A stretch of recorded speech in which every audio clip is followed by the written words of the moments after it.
already got my glasses on, and I'm going to read the story of Princess Madelene.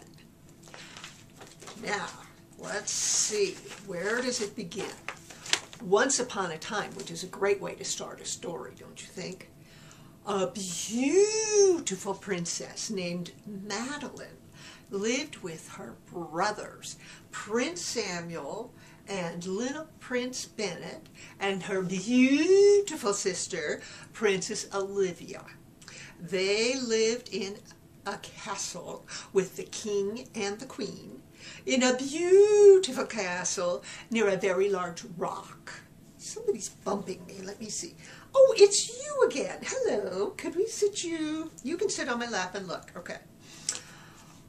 Now, it's wonderful to be beautiful on the outside, but it's even more important to be beautiful on the inside. And she was beautiful inside and out, which is a wonderful thing indeed. Princess Madelene loved to draw and paint pictures. Whenever she could, she would go into the royal painting room and she would color for hours and hours and hours. Her pictures were so lovely that everyone wanted to have one. People put them all over the walls of their houses and countryside. If anyone saw a picture that was made by Princess Madelene, that person would say, "This is so beautiful. It must have been painted by a fairy or an angel." That's how it was. Can you see the pictures? Aren't they great? She loved her castle and she loved her royal family. But sometimes she wished that she could draw magical creatures that would fly her away to a quiet place where she could draw and paint all the time with no one to stop her.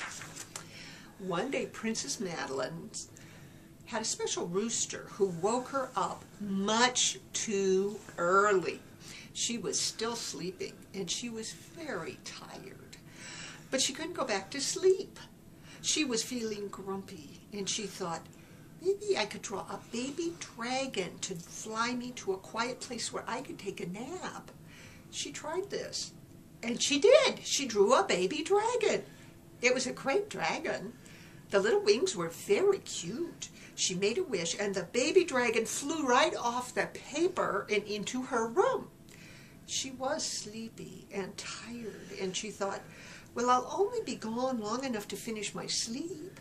Then I'll come right back. No one will miss me.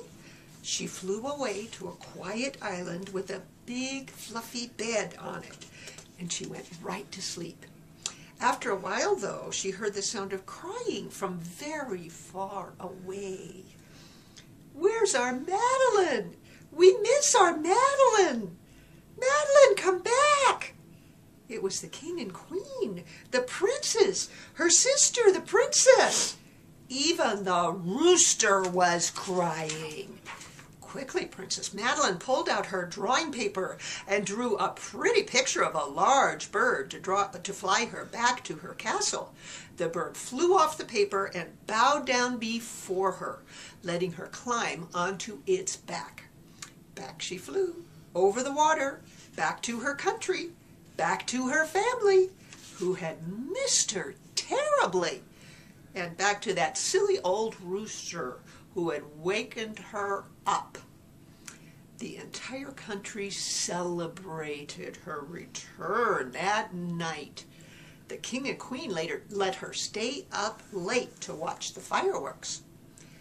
The baby dragon even flew back from the island to visit her and to visit the bird.